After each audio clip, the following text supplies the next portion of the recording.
What's going on, guys? I'm sorry about the inconvenience here. I'm just trying to get my my headset going, and some reason my webcam got knocked out. So for the time being, you're just going to have to deal. Unfortunately, I'm just trying to get everything working here with my cam. My webcam is just being a hot mess. Um, oh, there you go. Oh, there I am. Uh-oh.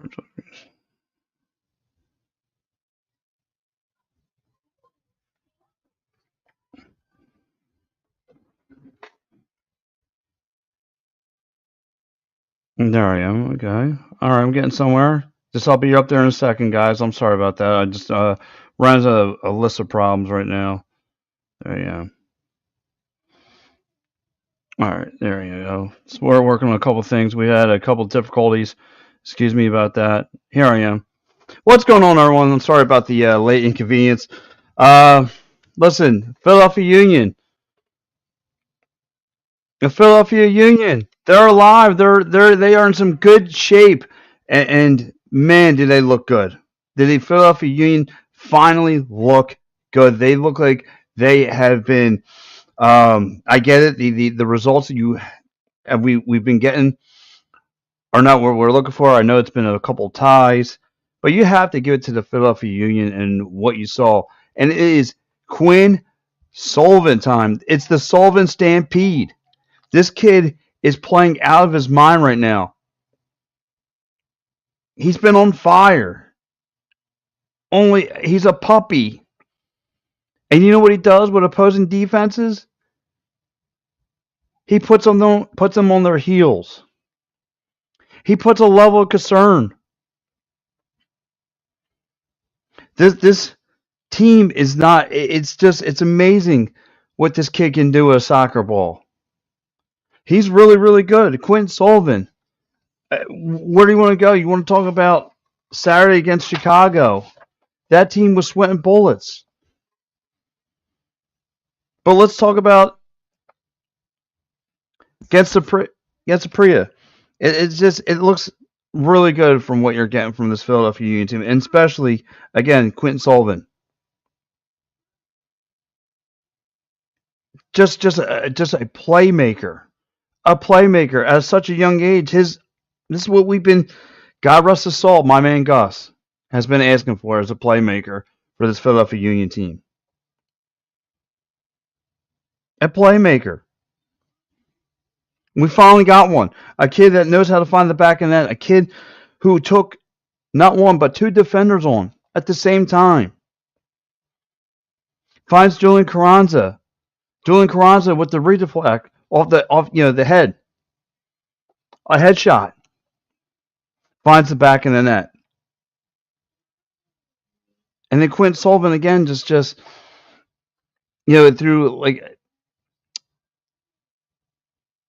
he was dealing with a lot of defenses, but guess what? Once the Pre left that wide open spot for him, when he was left wide open, guess what? Quentin Sullivan finds the back in the net. Quentin Sullivan's the real deal. You have to be happy what you saw. I mean, just let alone my cliff notes. I mean, who hasn't been impressed? This is the kind of Union team that you want. You guys got him right now is playing on fire. Carranza's finding the back in that. Last week, he set the tone last week by having a hat trick.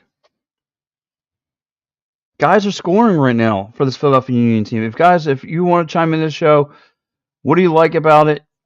My man Chris checking in. He goes, "It's Sully year, dude. It's turning into a machine to be reckoned with." Yes, preach, Chris, preach. Like I said, this kid was in double coverage on Tuesday night, in double, and still found Julian Carranza. And finds Julian Carranza on the one-on-one. And Julian Carranza uses the read the flag, if you want to use hockey terms. A headshot. This team looks good. This team's clicking. This look like, I'm not trying to again look down the yellow brick road, but this is like the 22 team that we saw. Not last year's team. This is what we wanted. Now, if you want to raise a level of concern, again, the Union's schedule. The Union schedule right out the shoot is just heavy, heavy right now. It's just, again, let's see, last Tuesday, Saturday, then you go into Tuesday again. Then you got this. You have 5 games. You had 5 games in a matter of within 15 days. Within 15 days,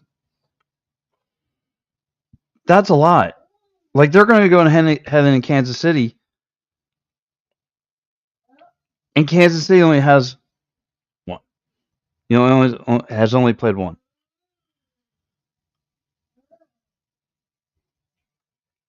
It's just remarkable. Just remarkable about this Philadelphia Union team. So where are you guys with the Philadelphia Union as of right now? From what you saw for the past couple of games, I'm excited. I'm thrilled. Like I say, Quentin Sullivan just being a playmaker, learning how to find the back of net. He's just been tearing it up, tearing it up. And like I was there Saturday, and Jim Curtin said he was going to tweak the offense come this against the Prairie, on Tuesday night, and he did. He tweaked the lineup again, giving guys like Marcus Anderson a start and all that stuff. But like I said, he's been a playmaker. Uwa's been a playmaker. Julio Carranza's not. He's finding the back of the net. He's starting out real hot. Gazag, can find the back of the net. And I know the number one thing a lot of people want to talk about, the officiating. The officiating has been terrible. They've been going off that VAR baloney stuff, but I mean, some of the play. Let's keep it a bean. Some of the officiating sucked. It sucked. I mean, how about that one tripping call on Glesnes? How can you trip someone with a heel? I just don't get it. It looks horrible. Carranza just. I mean, Glesnes tripping. Come on, man. Like the officiating was pretty bad. It was pretty bad. I'll call for what it is. The officiating was horrible. I mean, come on. The officiating's got to be better. This officiating has done the Union no favors. Like I made the joke of saying, does the officiating have like the opposing team on DraftKings or something? I mean, why isn't this team scoring like they should be, or catching breaks like they should? But you guys tell me what you guys saw there on Tuesday night, Saturday night against Chicago, their home opener, and now they'll be heading into Kansas City. Kansas City's going to be really, really fresh. Compared to the Union's just been playing game after game after game after game, catching these little breaks. I mean, you went from Saturday against Chicago, and my gosh, if you were at Subaru Park, that weather was cold. And then you go Tuesday night with a little bit of rain, with a high 60 degrees. And yeah, just two different worlds. But yeah, like I said, guys, if you were there Saturday, tell me, or Tuesday, what was your experience like? I mean, what's your take so far on the Philadelphia Union? Yeah, it's just something else right now. It's something else. And I don't know how you guys are feeling about the Philadelphia Union as we move forward, but I'm feeling pretty good. Young Quinn Sullivan getting a lot of reps, and that's like I said, the defenses, the opposing defenses, are trying to stick up with him and trying to keep up with him, which leaves guys like Uwa, right? If you go back to that Chicago game, in this game, he's creating space now. He's getting guys in space. Uwa's creating space. His last 2 goals, if you really pay attention to it, Uwa was getting space. who was attacking around the box. He is just he's nasty, and again, it's looked really nice. It was finding the back of the net again. I know people were concerned about him not living up to his paycheck. Well, guess what? He's out to shoot with it, and that's a good sign. Chris checking in again with Chris Big White Smith just says it seems like we can finally get into a shootout and be comfortable, which was was a huge problem from us last year. I totally agree. Again, the scoring last year was not there. It seems like the scoring is there this year. And I know, look, Bedoya gets the garbage time minutes. Just wants to be that spark off the bench, trying to keep this team as a keep the blood going on the field. But the one problem I do have with the Philadelphia Union is just the turnovers. The turnovers. You can't be playing like that. You can't have turnovers, or it's going to bite you in the butt. It's if you look at it, that's where like I said, they were Sapria was causing turnovers, and then they were getting just because of the, if you want to call it, the questionable penalty kicks or whatever. That's where they made their money. Find the back in the net. And let me ask you too, guys, before I head into this break. Oliver Semi, what's your take on him? What's your take on him so far as a backup goalie? Do you like him? I mean, I get he's a backup, and I think he's playing so far in the last couple games I've seen him. He's been okay. He's made a couple big saves so far. I don't know if we should, of course, I think once he keeps on playing some more and more games, he'll get better as the season goes on. But again, has anyone heard about Andre Blake? Is there a timetable when he's getting back or what? Is he day to day? I'm not sure. So, yeah, I'm not too sure.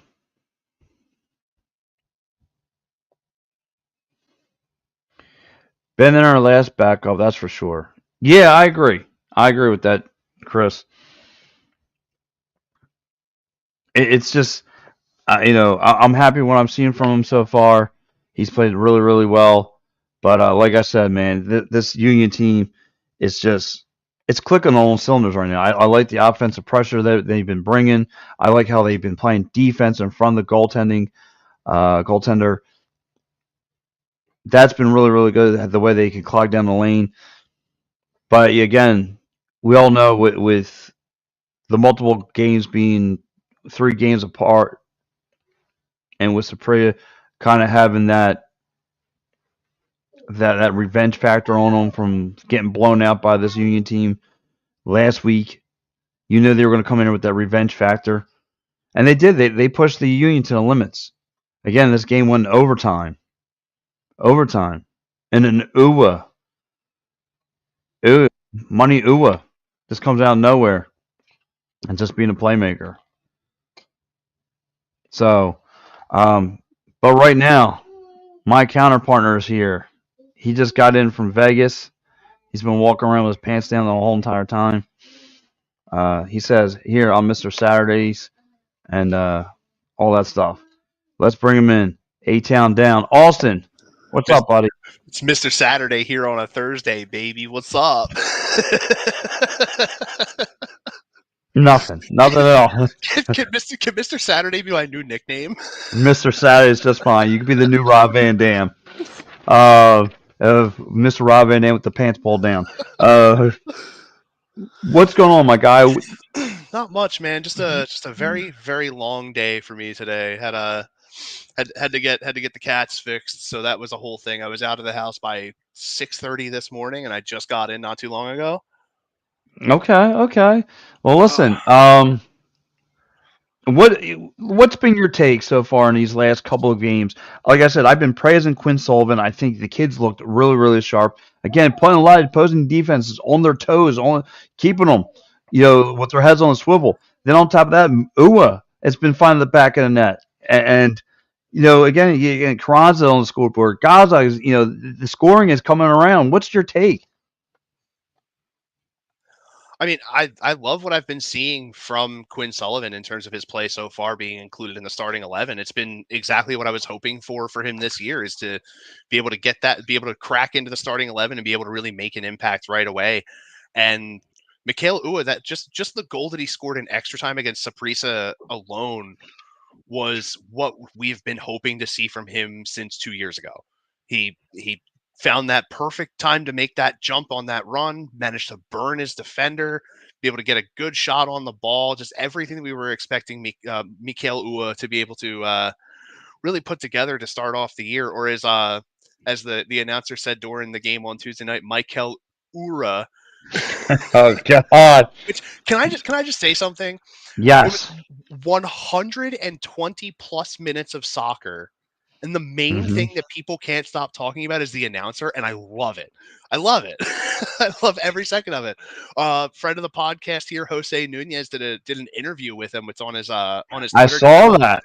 Dude, I watched a good like 10-15 minutes of it the other night. I still have to watch the rest of it, but he sort of came in not knowing a thing about the sport really, and has really just been diving into it full on, so almost honestly sort of in the way that you have over the past few Yes. seasons. Yes. And man, that guy was making so many fun little references throughout that entire I game. heard. I've heard. I've I heard. I could not get over it, dude. I'm just sitting there the whole time like, this guy rules, and he was doing it by himself the entire time, so he had no one to Yes. bounce anything off of, dude.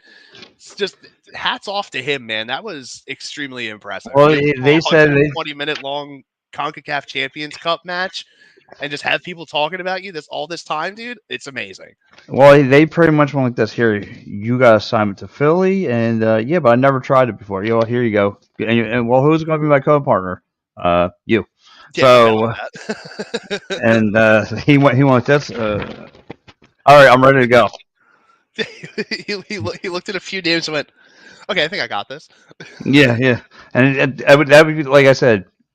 That guy did a better job than me because if I was up there, I would have been stuttering, bite my tongue in cheek. I would have been horrible. So I mean, I got like I said, for a guy who came in there and he gave his best effort. Like I said, it's not easy. Again, I've had people I work with tell me this guy sounds incredibly, not meant for it, but look, man, it's not easy. Yeah, Coming that, in that that and guy that guy is bred to be a broadcaster, dude. Like just yeah. just how he was talking that entire time. Like that man was meant to do broadcasting for sports.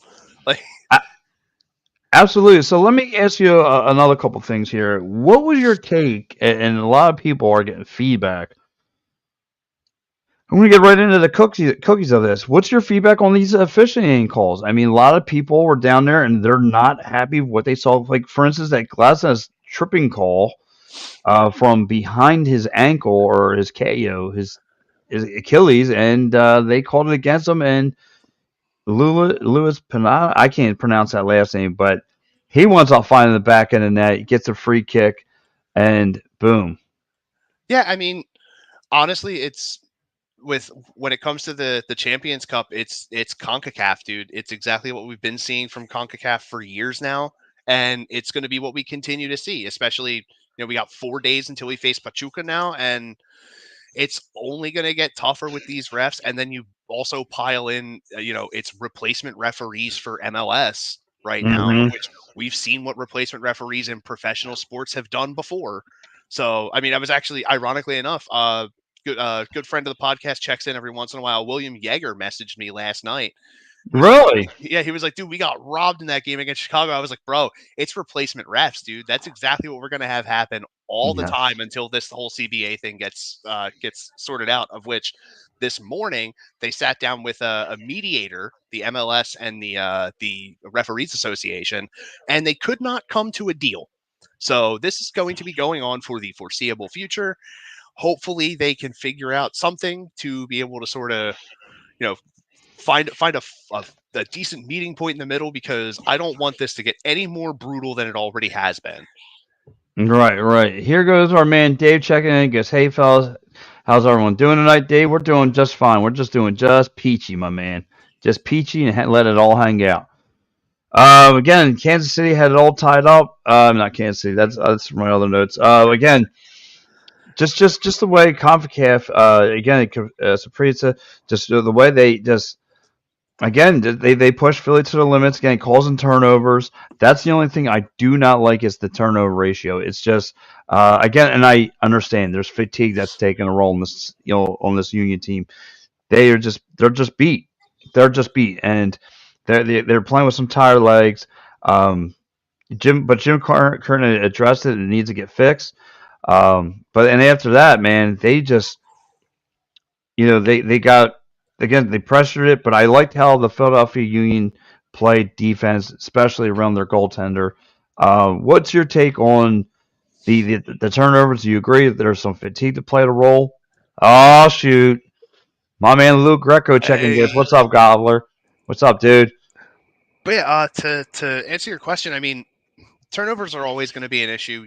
But Union have proven that they can be a team that doesn't have, a chokehold on possession and can still get wins. So, I mean, it was that game was the truest definition of a war of attrition that I've Mm-hmm. seen in a long time on a soccer pitch. So, um, in terms of the defense, I did like what we did bringing in Olivier Bizo and having Harriel spell him out. I mean, granted, it looked like Bizo took a bit of a tough knock there near the end of the match, but Mm-hmm. he tends to be fairly resilient. So I hope he'll be able to bounce back and be available for selection for our next match. But I mean, the defense put forth a pretty solid effort, even though the team as a whole concedes three. You can't really you know midweek, coming off of a game on Saturday, you can't really expect the team to be at 100%. So the effort that was put forth was very solid, and to be able to walk away with an aggregate win in a tournament to kick it off is always a solid plus to have. Yeah. And So especially with Oliver Semley in net again. yeah, Oh, Oliver Assembly, was it? I thought Yeah, did. yeah, it was Semley in the net for the Saprissa Mm-hmm. game. So again, I've got a chance to interview him, and I said, "Hey, listen, how's the atmosphere for you?" And compare from where you last came from. Like I asked him a good couple questions, and he said, "Look, he likes the Philly atmosphere. He knows it's tough. He knows it's rough, but he likes it. He likes playing under the pressure. He likes the scene, Sons of Ben. He likes all that stuff. He knows this building is electric." And I said, "Dude, we pretty much wait till the playoffs get here." So, but yeah, like I said, he had again. So from the last couple of games, Austin, what have you talked from Oliver Semley? He definitely has proven that he was a very solid goaltender in the USL before getting his contract with Philadelphia. I mean, his positioning is always very good. He's still trying to catch up with a lot of these harder shots that he's seeing so far, but give him enough time and he'll be sprawling all over the place. I mean, he already had a really solid game against Chicago. You know, you give up three against Saprissa in the second leg on Tuesday, but overall, I mean, the performances so far have been fairly decent from Oliver Semley. I mean, young guy, still got a lot of time to mold and develop, but so far so good for the kid. Yeah, and he has been solid. He's been solid, so far. And again, listen, he's serviceable. He's a serviceable backup. He's doing his role. I'm just worried about where's Andre Blake been? Where is it day to day? I mean, I haven't really heard.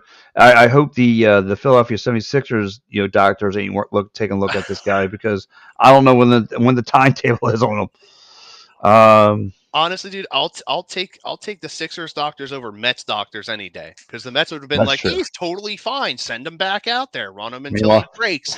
meanwhile, he's like this. I mean, He's fine.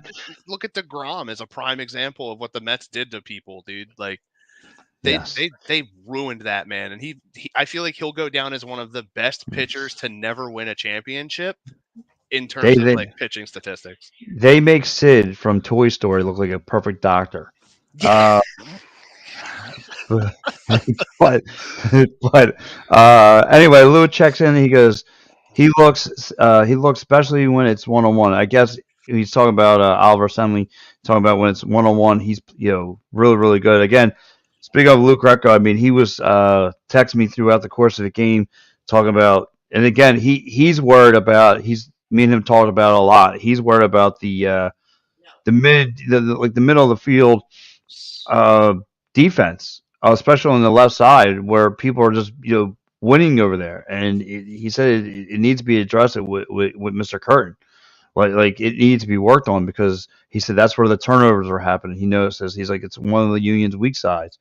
I said you're probably right. I said they got to get working on it. They got to get trying to figure this out because, like I said, it's going to be um, coming down stretch. And like I said, I know it's early, and I know they're getting involved with a lot of games right now. But yeah, that's something you need to address because um, they definitely attacked it moving forward. And again, here goes Lou again. He goes left attacking in mid third.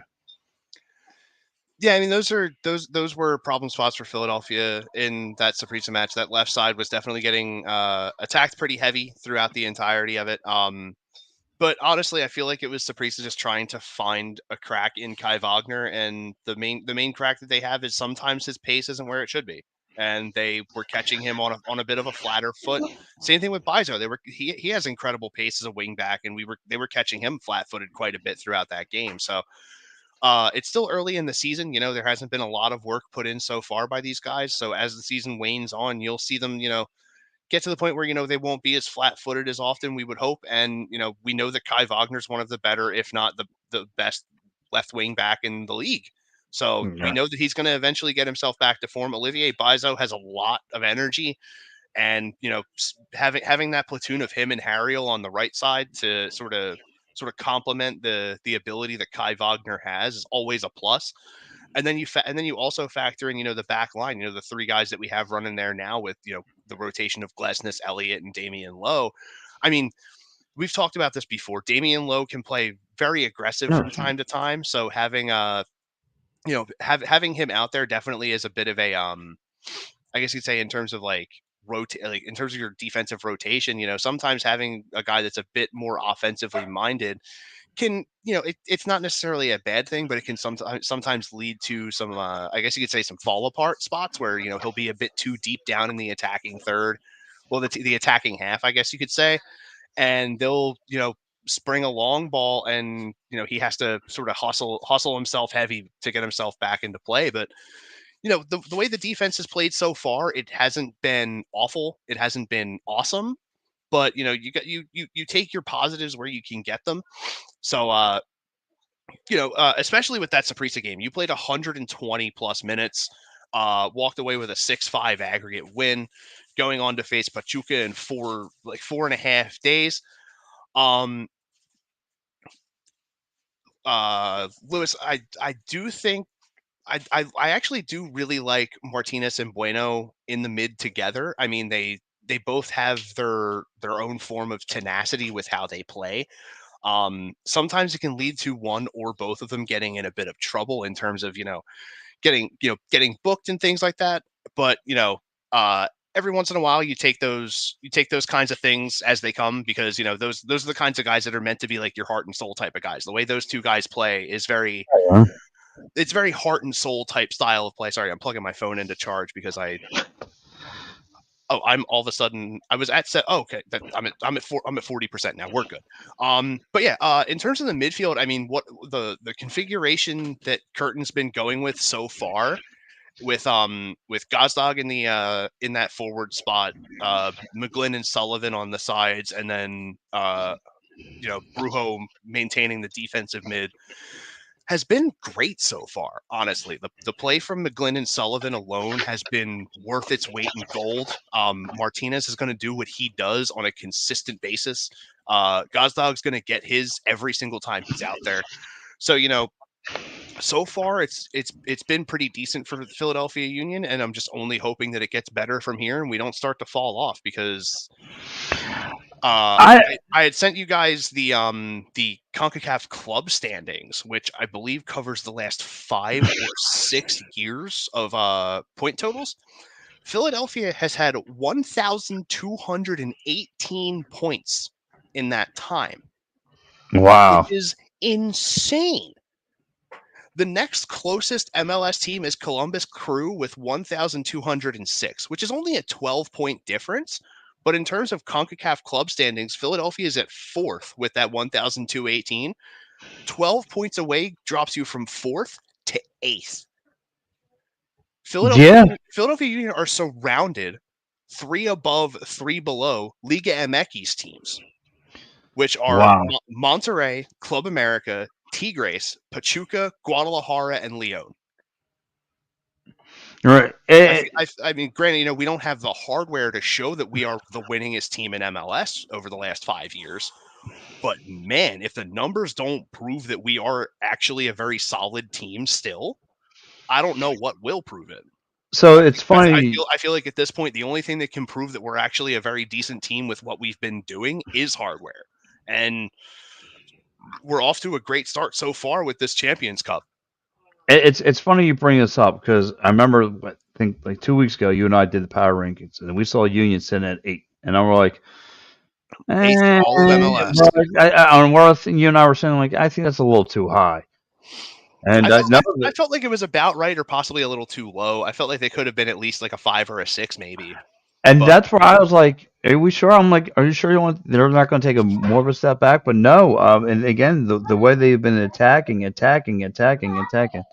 it's just been really good. It's just yeah, the way again, like I said, Quinn Sullivan is just the key piece right now. Again, I know he's a little too fast to the ball with the ball. He could get when it comes to ball handling it's just he might be a little too fast, but when he figures it all out, when he comes a better ball handler, it's going to be second to none because again, what he does and what he provides on the field scares a lot of opposing defenses. Again, guys like Ua are starting now to get in space and creating plays and all those things. And like I said, when we broke it down, I took 2 clips and I took really a hard dive at it. Like he's really creating space out there, finding how to get open, catching defenders off guard, and that's what does a lot for him. Then I look at again, Carranza just since opening day or since last week, he's finding the back of net. Gazak, he's not much of a facilitator anymore. He's more finding the back of the net. Again, as long as you're shooting at the net, that's all I care about. I mean, getting granted, you come with some big plays, but if you can locate the back of the net, that's fine. And then, like I said, what they're doing with Bedoya is they're bringing him in garbage time, but it's yet keeping a guy like him a leader. You're keeping your team on fire. You're bringing that. You're not losing a spark. You're just continuously keeping it going because you know how he is. yeah, He's a mouthpiece. He's a leader. He's going to dictate yeah. what he wants to do with the ball. Which He's going to quarterback it. bringing up the whole spark thing. I mean, he got a yellow card for dissension on what should have been a corner kick for Philadelphia. He worked his way down that far side, battles with a guy gets the last touch on the ball. Bedoya just literally bodies that guy away from it until it hits the corner flag. They call it for Saprissa. He turns and just goes off. Yeah. Like literally one of those like passion of the moment things. Like he wanted to make sure that this game was won. And the second they were like, nah, dude, that wasn't yours. He like the whole like the hard hand throw at him. Like, you've got to be bleeping kidding me. Like, I love that kind of stuff from Bedoya. It's the main thing that I've loved from him since he's been here is the passion that he has for wanting this team to succeed. And he still has it, which is incredible. And to have it in those small bits throughout the season is going to be huge for this team going forward. Yeah, and I agree with you. Just like I said, him being a playmaker, like I said, just being that quarterback on the field, just kind of he'll get open at times. He'll again find the guy that's open and kind of just making plays, and that's what I love about him. Wagner does the same thing, kind of quarterbacks it on the field. Lou Greco checking in goes, I think Lowe has been caught flat-footed. Plus, he is pressing up to gig when Jacob Gozak is bringing up the ball, Yeah, bring the ball up. it's definitely a thing that Damian Lowe will get caught doing every once in a while is just pressing too far up. Not only when Glesnes is bringing the ball up, but just sometimes when the attack is coming, he'll just, I feel like he gets caught up in himself, and he's like, I got to go be a part of this, and just wants to go in and do something, and which I don't mind, honestly. I really don't. I love the play of Damian Lowe. I felt like he was a great addition to this team last year, and he's continuing to prove that he deserves to be considered, if not, slotted into that 11 from time and again. And every once in a while with an offensively minded guy, just like in the sport of hockey, Pat, you and I both do clear the ice here on EOP. Sometimes one of your blue liners takes a bit too many extra steps forward in the offensive press. Breakout happens and he has to try and hustle his way back. And that's what Damian Lowe does. The difference is Damian Lowe's closing speed is insanely good. This man somehow, even in the 93rd minute of that match, was still turning on jets that I didn't know existed on a person. Like he was hustling back so hard in even minute 115, 117. Like he was still giving the full go the entire time. But it's one of the things about him that I admire as a defenseman. It's not very often that you see your center backs be that kind of guy who's like, I'm gonna go up there and just rip, dude. Like we're just gonna go for it. Like that mentality of 100% full send all the time is great. It's even better when you have it with your forwards, which we're still waiting to see that a little bit with Carranza, Gazdag, and Ua. We're getting it from Sullivan. We're getting a bit of it from McGlynn too. Once those three key guys are attacking three, the front three get that I guess you could honestly you could say that Mamba mentality. Once they activate that, dude, this team is going to go back on a run again. And I wouldn't be surprised if we don't end up touchdowning somebody again at some point this season. I see it coming, but look, let's get back. We'll come back. We're going to break down Kansas City and what can we expect from them as we head into Kansas City. But listen, like I said, let me get into some of these great ads here on Edge Affiliate Sports. So guys, stay tuned. Look at some of these great clips from our sponsors. All right, guys, let's talk about Cherry Law Firm. If you get hurt at work in a motor vehicle accident, personal injury, or affected by criminal law, you got to call David R. Cherry of the Cherry Firm. Call 610-565-0300 or go to cherryinjurylaw.com. Let David R. Cherry fight for your rights. Again, that number is 610-565-0300. That's 610-565-0300 or go to cherryinjurylaw.com. Let David R. Cherry fight for your right. All right, guys, that was our David R. Cherry, and stay tuned. All right, guys, when you're staying local and you want to watch a great game or just hang out with some great people, make sure to go to Dolan's Bar at 24 East Sellers Avenue at Ridley Park. Right off of I-95, south of Philadelphia Airport, Dolan's Bar is the place to be. Great music, great times, memorabilia giveaways, great drinks, and even better food. You never know when a former Philly sports icon walks through the door. You got to go to Dolan's, 24 East Sellers Ave at Ridley Park. Tell PJ that EOP sent you. Go to dolansbar.com or follow them on Twitter, Facebook, Instagram, or even TikTok. We'll see you there for the game.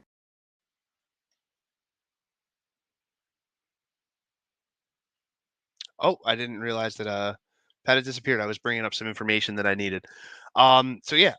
This Saturday, Philadelphia Union take on Sporting Kansas City. Kansas City's only played one game so far this year, a 1-1 draw against Houston. Wound up both goals coming after the 60th minute. Kansas City, they are what they are right now. It's not anything crazy so far for them, but overall, Andrew Fontas is helping to sort of anchor that line there. Johnny Russell up there up front, they have the ability to be a very solid team. They just have to do everything they can to sort of be able to, find what their I guess you could say what their identity is. The crew of guys that they have on this club definitely could help them potentially see a playoff spot this year. I personally see them possibly sneaking in as a play-in team. They were one of the teams that I have a little bit higher aspiration for as I saw the preseason go through. They definitely have shaken up what I expected my final standings to be. I feel like there will be a dogfight between them and Vancouver in the lower half of that Western Conference bracket over there. But I mean, the last time Philadelphia Union played them, it was on ironically enough, it was on April Fool's Day, and Mhm. it wound up being I believe it was a 0-0 draw if I recall correctly. I mean, I would hopefully remember I was the one that was there covering for us. So, but Yeah.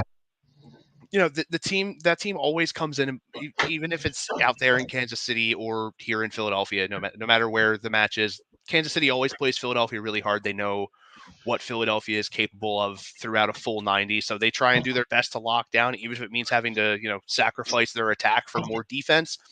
They're willing to do that if it means they can walk away with a point from, like I said earlier, one of the overall best point total teams in the MLS in the last 5 years. So it's looking to be a decent game. And I'm hearing it's supposed to be some decent weather on Saturday. So Out there, yeah, it's gonna be like close to 70 degrees out there. But my oh, thing is, I can't what? wait for that to hit here, bro. Oh my Yeah, goodness. We got we I'm, got we I'm, got a we got a taste of that this week, dude. I was shorts and t-shirt all day, and then I woke yes, up today and it was yes, like 31, and I was like, well, cool. yes. I was shirt and shirt, nothing else, and and Oh, that's it. oh, dude, water just came out my nose. Yes, yes. It was. I was full commando. Shirt and shirt. Nothing else. But anyway, uh, Oh, we you know, love that. We love it. yes, yes, absolutely. No, but when I look at this KC team, it's. I mean, not too much has changed on the roster. Again, I get it. The only thing they have going for them, from my opinion, is it's going to be their home opener. It's going to be wild. So they're going to try to give this Union team the best punch they can. Again, you're looking at a viable contender in the Eastern Conference. Again, you're looking at somebody. Look, if we could rock the Union, it's going to tell us something.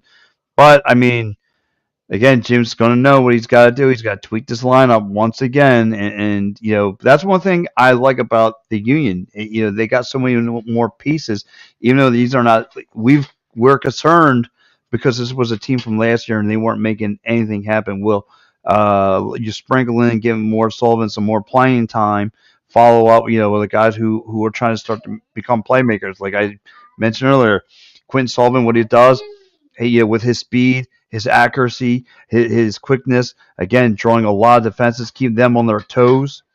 And then guys like Uwa are starting to become playmakers and find the back of the net. Again, I took a little further look in the tape. There's a couple plays where defenders are so now looking what Sullivan's trying to do. Well, now he could create space and find the back of the net. So again, they're bringing the offensive pressure. Again, you have guys like Carranza finding the back of the net. It's been really, really good. I like what I've seen so far. But the only thing is, like I said, and I listen, I'm probably gonna get flack from it, but I don't care. The officiating needs to be better. The officiating can't be, to me, look like 80%. Kansas City. I've seen that against Chicago. I've seen some. To me, you could tell it's VAR, or whatever. And that's what me and Lou talk about every morning. It's just like the VAR is just it looks horrible. If the Union come home with a tie, I won't be upset. Yeah, I mean, I won't be upset with taking at least 1 point from Kansas City. Overall, I feel like the main, aside from the actual matchups on the pitch between the two 11s, I feel like the main thing to watch is this is a matchup of two of the longest tenured head coaches in MLS, and Peter Vermees and Jim Curtin. Vermees has Good. been manager of Sporting Kansas City since they were since 2009, which I believe they were the Kansas City Wizards at the time. He has such an expansive resume. Former Rutgers University product, was an All-American there. Represented the United States in the '88 Olympics in Seoul, South Korea.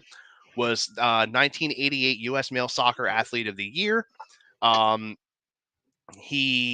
else was there? He was part of MLS's inaugural season in '96. He was the captain of the New York, New Jersey Metro Stars. In '97, was traded to the Colorado Rapids for current Sporting KC assistant coach Kerry Zavanyan, and played in Denver through the '99 season, leading the Rapids to the '97 MLS Cup. He No. joined Kansas City in 2000 for what will be the most successful season of his MLS career. His first year of play in Kansas City, he anchored one of the best defenses in league history and won MLS Defender of the Year's honors while helping lead the Kansas City Wizards to the 2000 MLS Cup. And he retired in 2002, was inducted into the National Soccer Hall of Fame in 2013. Like I said, he took over Kansas City as a manager in 2009. Led them to U.S. Open Cup wins in 2012, 2015, and 2017. MLS Cup in 2013, finished atop conference standings in 2011, 2012, 2018, and 2020. 8 straight postseason appearances from 2011 to 2018. Remains the only person to ever win MLS Cup as both a player and coach with the same team. So Peter Vermes has quite the resume under his belt. Jim Curtin, just as impressive a resume. He has an MLS Cup as a player with Chicago Fire. Does not have one as a coach just yet, but with the way this team has been producing so far, hopefully, this year is going to be the year. Yeah, and I gotta give credit to Jim Curran. I don't know what he's doing, but my man, when he got that contract extension, man, Bro, you could tell. No, dude, that man put the suit on this year. Yeah, he's been putting. Everything has been different. Yes, I literally said to my yes. wife, I was like, I don't know what's going on this year, but suit Jim Curtin is dangerous. Jim Curtin. Yes, he I went from. was like, I'm so used to seeing him walk out in a pair of trainers, a pair of jogging pants, and a hoodie, and I'm like, this is that dude walking out here. Now he went from. Dude, he walks out suit and peacoat. I'm like, bro, is this Alex Ferguson? What is happening here? Sorry, correction, Sir Alex. I am a Manchester United fan. I will have respect for the legend. Yes, he went from a Lansdale like your typical gym coach and dad to now being a like sales. He looks like I'm telling you, I said to JD right in the press box. I said, "Is it me or is it with that like the black suit? My man looks like he's part of like the like an Irish mob down there." Bro looks like a Batman villain with that suit and peacoat. Yes, yeah. Oh, I'm telling you, all he needs is like the jet. All he needs is the Jeff cap, and my man looks like he's got a roll. He don't even need the Jeff cap to give off villain vibes. That peacoat alone with the collar up, villain. Yeah, villain. Full blown villain. Gonna try and take over the world through like football boots. Like mind controlling football boots. Everyone's going to play soccer until they just give in to his demands. I'm telling you, all he needs to do on the sidelines is smoke. That's all he needs. He just needs to just needs a stogie while he's telling people to get back on defense. Yeah, just going this. That means you get back on defense. But full thing. He's like, go, what are you doing? Yeah. I would start flicking cigarettes at the officials, but just stepping on the fourth official's toes, like, get out of my box! What are you doing? What are you doing over here? Hey. Flicking at them.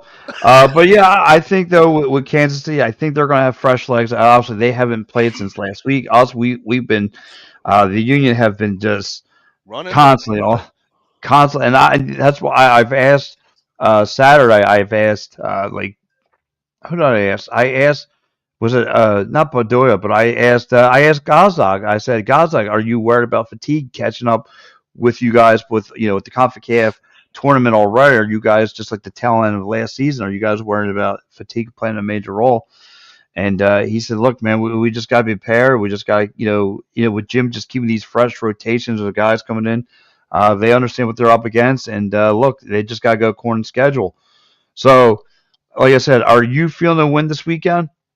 I would like to say 3 points is definitely a possibility. I mean, the main thing that I've been seeing from Jim Curtin so far this year that I've actually been very happy with is his rotation of players.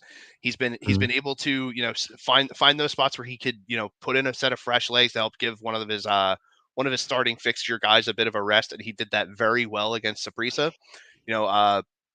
Didn't let Harriel come in until later on when, Bizo took a bit of a knock, but wound up getting Harriel, I guess you could say essentially like a bit of a training session in.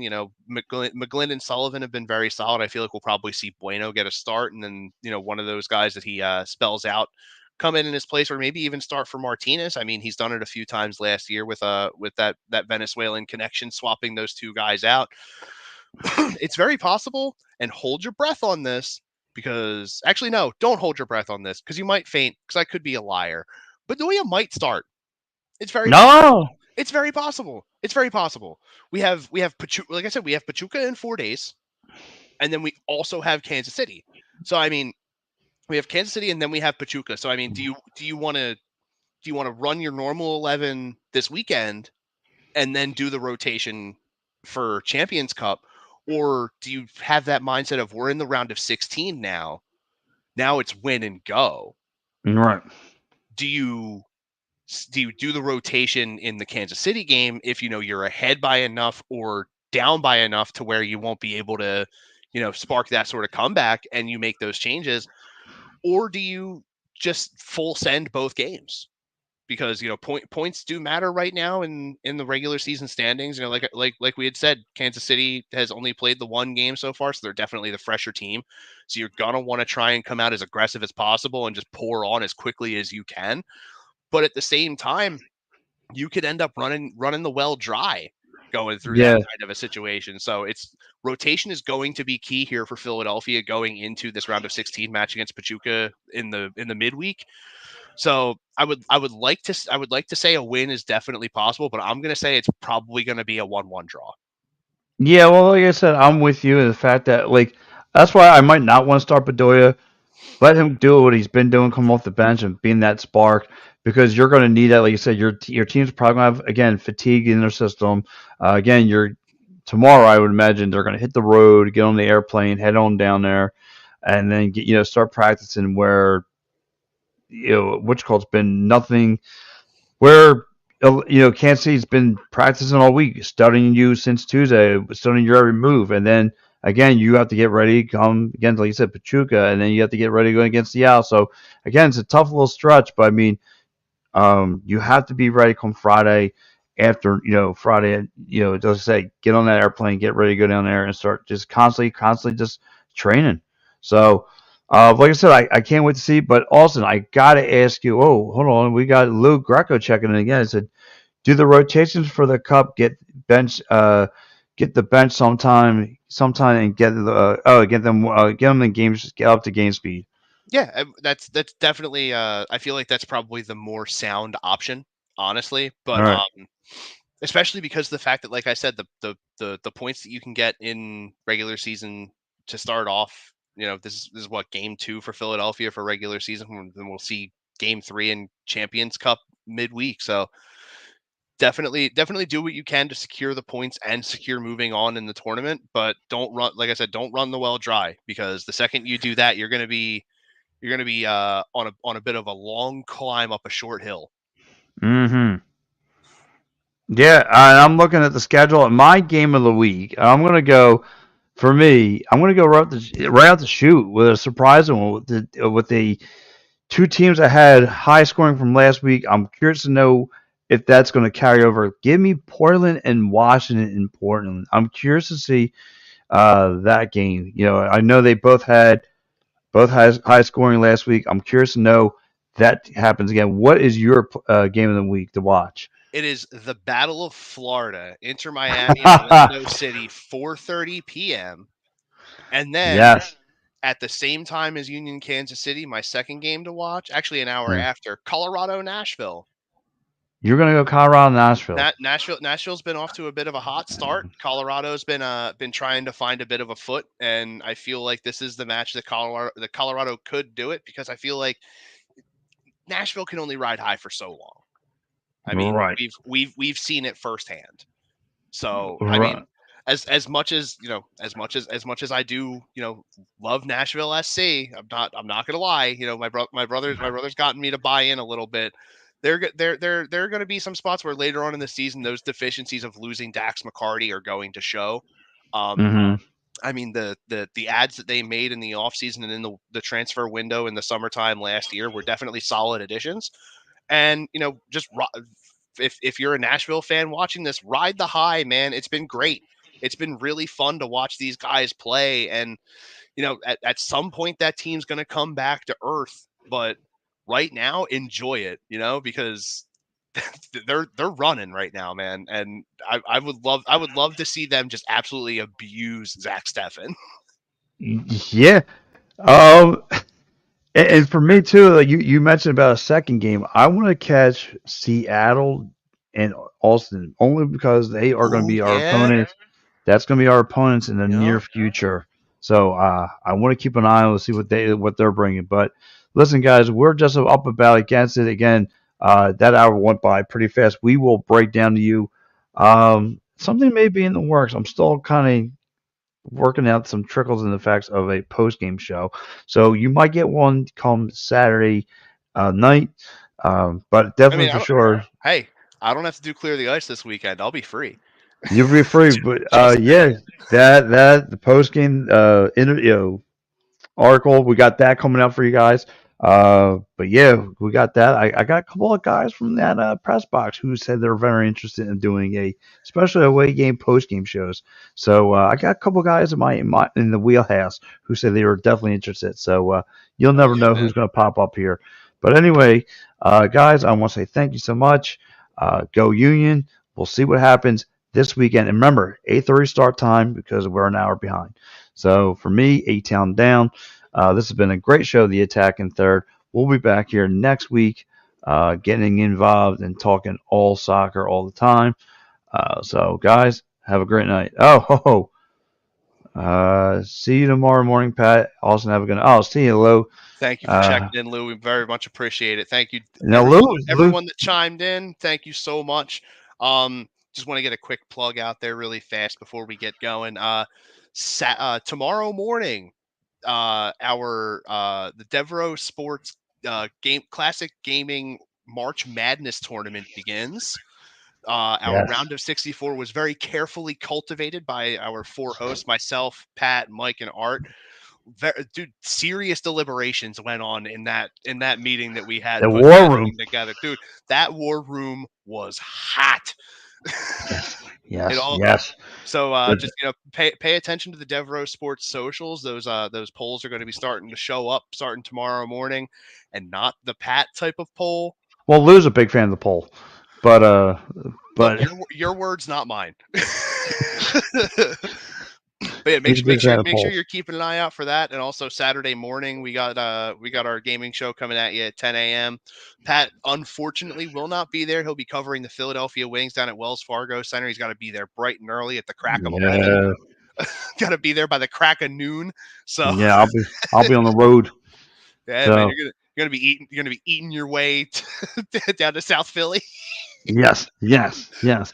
But guys, look, I said I want to say thank you guys so much. Again, guys, before we roll, Eric, check out a couple more of our great sponsors here at Edge Affiliate Sports.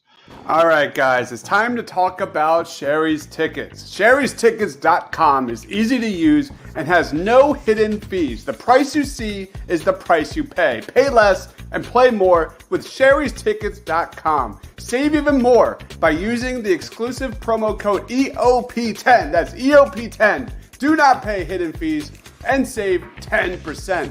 Why use any other ticket reseller and get those hard-to-come-by tickets to the big game? If you need a more personal touch, give them a call at 610-494-5050. That's 610-494-5050. Sherry'sTickets.com also has great theater and concert tickets that are hard to get your hands on. Remember, do not overpay and save with the best at Sherry'sTickets.com. Save 10% using the promo code EOP10. That's EOP10. You'll thank us later. Sherry'sTickets.com. All right. Shut it down. Shut it down. Cut my music. God, this guy's a sicko. All right, guys, if you're a Philly sports fan and you want to travel with your favorite team, then travel with the best. Go to phillysportstrips.com. They have self-travel packages and full travel packages available with round-trip flights from the Philadelphia airport. Packages include direct flights, 4-night stays, all-inclusive tailgate parties, lower-level group tickets, Whatever you want, you got it with phillysportstrips.com. If you want to travel to an upcoming Phillies game, make sure you check out Philly Sports Trips. And do not forget, Philly Sports Trips has all the away trips for the Eagles' upcoming 2023 season. Jump on it now, because you do not want to lose out on all these great opportunities. Go to phillysportstrips.com.